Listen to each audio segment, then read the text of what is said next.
Udumo kuNkulunkulu kweliphezulu nokuthula emhlabeni kubantu abathokozelwa nguye. Baba uNsibando okubingelelayo ndlalifa izulu ngithi uJesu Kristu inkosi. Muhle uNkulunkulu wethu, siyambonga kakhulu, siyamdumisa ngokuthi siyaphila salibona lolu suku. Ngibonga kakhulu uNkulunkulu ukuthi anigcine niza enkonzweni yokuvula indlu, aphinde anigcine senibuyele emuva. Ngiyabonga ngendlela emangalisayo. Akekho uNkulunkulu onjengaye.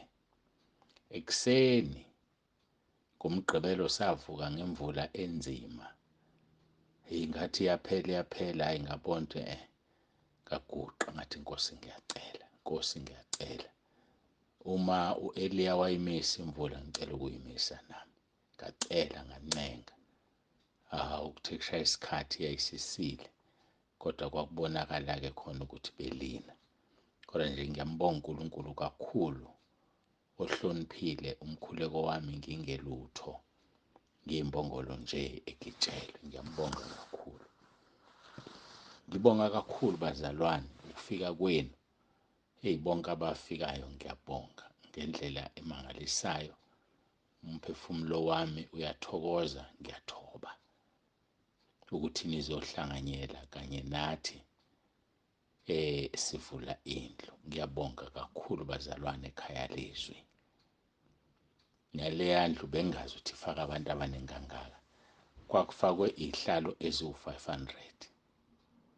Ihlalo zaziwu-500 yayigcwele. Angibali lapha babese-stage.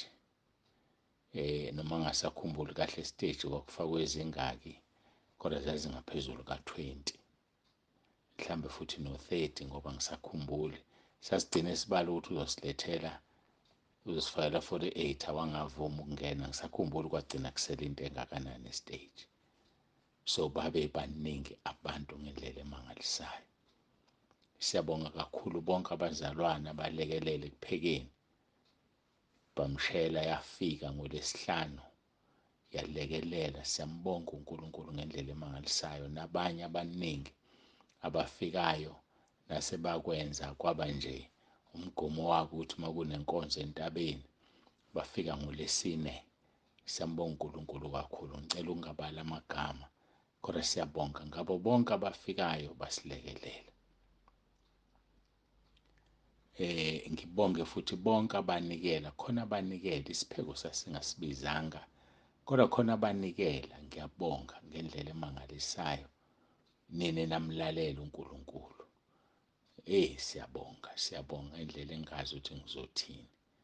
Kodwa nje uNkulunkulu mkhulu. Kwangathi anganibusisa kakhulu, anibusise ngokuthi ngene ezulwini ngosuku lokugcina. Siyambonga nje ngendlela emangalisayo uNkulunkulu. Nabo bonke-ke abalekelele ekuphakeni, ekugezeni kwezitsha, kukho konke nje ukwenzeka ukuthi lokhu kube impumelelo. Ngiyabonga kakhulu, ngiyabonga. Kinina nonke uNkulunkulu uyanazi. Makanibusise ngoNumeri chapter 6 verse 24 kuya ku-26. Sihlalela umsebenzi omkhulu-ke bazalwane sibhekene nawo uJulayi engakafiki.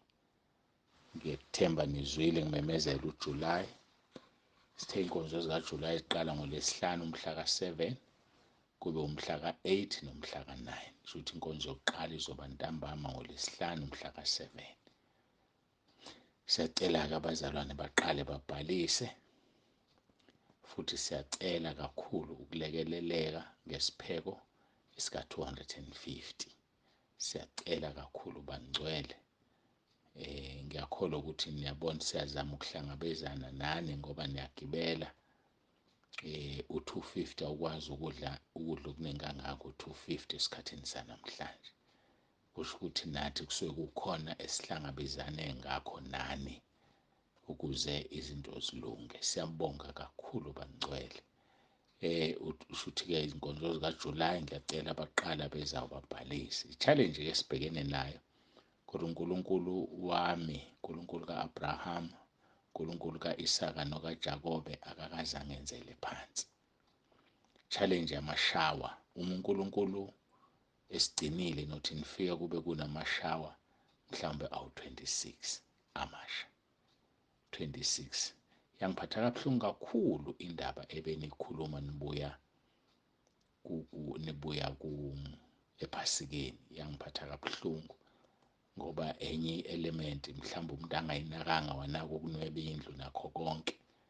Kodwa-ke manje sibhekene namashawa-ke, besibhekene nale nkonzo yomhla ka-10 idlulile, sofanele sibhekane namashawa-ke manje okungenani abe u-26 uma sibale kahle la sicabanga ukuthi azokwakheka khona. Uma uNkulunkulu evuma singajabula ukuthi ushaye iphasika elizayo ebe u-50, lishaye iphasika elizayo ebe engu-50. Yayike yobe siphelile-ke nendawo yokwakha makunjalo. Sibonga nje nesikole, uthisha omkhulu kakhulu ovumayo ukuthi imoto zihambe zohlala khona ngoba iparking asisenayo. Siyabonga kakhulu-ke bangcwele. Bengidlula nje kulokhu ozizwelayo ukuthi akabongwanga, ngiyacela ngixolele. Siyabonga kakhulu, ngibonga kunoma ubani. Nonke nifikile, ngiyabonga. uNkulunkulu anibusise. Hhayi-ke asingeneni enkonzweni. Makuwukuthi khona okusalayo mhlawumbe ngizobuye kuqhubeke, kodwa-ke siyabonga kakhulu. Ngikholwa ukuthi konke kwahamba ngendlela efanele ngomhla ka-10 June. Ngiyacela-ke siguqe, sikhuleke, sisondele kuNkulunkulu. Baba wethu osezulwini, malingcweliswe igama lakho, umbuso wakho mawuze, intando yakho yenziwe la emhlabeni njengoba yenziwe ezulwini. Egameni leNkosi yethu uJesu Kristu ngiyacela, iba nathi namanje singena kule nkonzo, usiphe isinkwa sethu sanamhla. Ngiyakhuleka ngegama elinamandla likaJesu ophilayo, iba kanye nathi Moya Ongcwele. Sibonga kakhulu ngenkonzo ebeyimpumelelo yangomhla ka-10. Siyabonga ukuthi usigcinile, siyaphila kuze kube manje. Singayaphi masisuka kuwe ngoba amazwi onke okuphila kuwe? Singaba yini Nkosi masisuka kuwena? Siyabonga. Sidabuka nje ngalabo abaphumayo, ababeka izathu zabo nabo ngendlela yabo. Kodwa ngiyathoba ngithi uNkulunkulu ophilayo, iba nathi-ke Nkosi Jesu ngomoya wakho oyingcwele. uJesu Kristu inkosi. Amen. Siyaqhubeka-ke nenkonzo yethu. Asifunde izwi lenkosi abaseThesalonika bokuqala chapter 5 verse 16 kuya ku-22. Thokozani njalo, khulekani ningaphezi, kukho konke bongani ngokuba lokhu kuyintando kaNkulunkulu kuKristu Jesu ngani. Ningamcimi umoya, ningakudeleli uprofetha. Vivinyani konke, nibambisise okuhle. Dedani kukho konke okubonakala kukubi. Sifunde abaseThesalonika bokuqala chapter 5 verse 16 sagcina ku-verse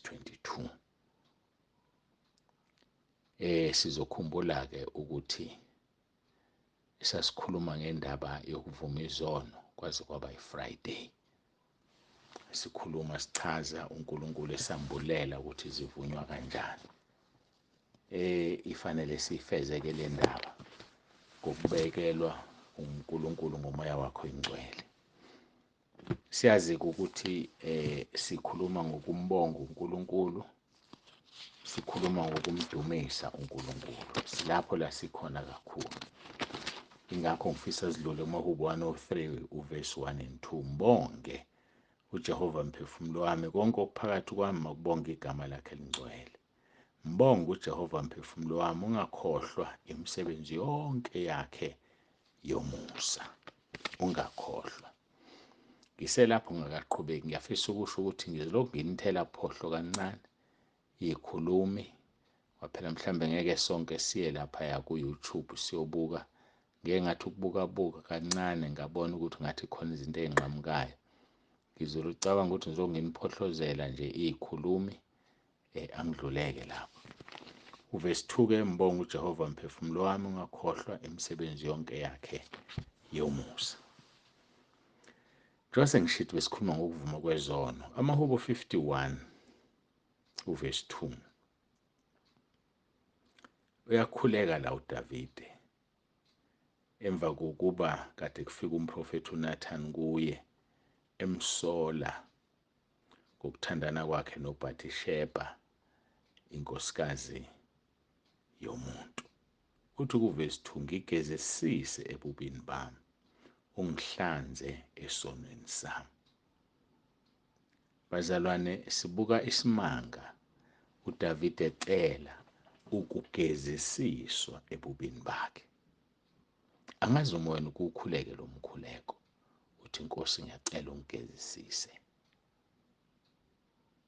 Ngesikhathi ucela ukugezisiswa, uyazi mntu sokukhuluma nawe, akakwazi uNkulunkulu ukugezisisa mawugodla, akakwazi uNkulunkulu ukugezisisa, akakwazi uNkulunkulu ukuthi akugezisise wena ungavumi zonke izono zakho, wena ungasivumisisi isono.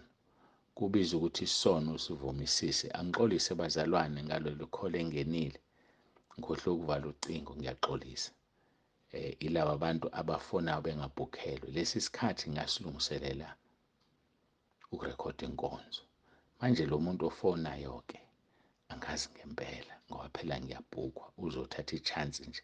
Akekho umuntu engimbhukhele ngalesi sikhathi inkonzo kuphela. Seniyabona-ke izimo engibhekene nazo zabantu abavele bafone. Abanye banikwe yinini inamba yami ngoba le namba noba ifona ibhaliwe igama. Inini ninikeza abantu inamba yami? Ningabachazeli ukuthi bangangifoneli, abathumele imeseji asho igama lakhe nesibongo nesicelo sakhe nokuthi uhlalaphi. Izinto eziwu-4 nje: igama, isibongo, uhlalaphi, bese usho isicelo sakho, azidluleke. Uthi-ke uDavide, ngigezisise ebubini bami, ungihlanze esonweni sami. uDavide ufuna ukugezisiswa. Uma ufuna ukugezisiswa, ukhuluma onke ama-details esono, ukuthi wenza ukuthi nokuthi nokuthi. Uma kuyisono senze nomuntu, noma ngabe umuntu awumvumeli, kodwa kunento mhlawumbe kufuneka uyibalule ukuze isono sakho sigezisiswe, ukuze isono sakho uzivumisise. Kakhulu lezi zono ezenziwa abantu ababili, izono zenziwa abantu ababili ezenzeka enyameni, izono zokulala, izono zokuqoma. Lapho kuyakuphoqa kwesinye isikhathi ukuthi usho ukuthi usibanibani, wenzeni kimi ngenhloso yokukhipha konke ukungcola. Ngale kwalokho ayikho isidingo sokuvumela umuntu isono. So-ke bazalwane, ukuze uJesu akugezisise, hlukane namaphupho amabi, hlukane nokungcola, vuma konke, khuluma konke. Usho njalo-ke, ngigezisise ebubini bami, ungihlanze esonweni sami. Uma sibuka uvesi 7 wakhona kwiHubo 51, uthi ngihlanze ngehisophi, ngihlambuluke, ngigeze ngibe mhlophe kuneqwa. Umuntu okhalayo, oncenga uNkulunkulu, ofisa ukuba ngcwele, ofuna ukugezwa. Ihisophi-ke kwakuyinsipho yangaleso sikhathi eyayikhonziwe isetshenziswa. Kodwa nje ufuna ukuhlambuluka uDavide, athi ngigeze ngibe mhlophe kuneqwa. Bazalwane, ngaphandle kokuba ngcwele sibe mhlophe kuneqwa, asikwazi ukusizakala. Umprofethi uMika umeprofetha uthi, ngubani onguNkulunkulu njengawe, othethelela insali yefa lakho ububi bayo na?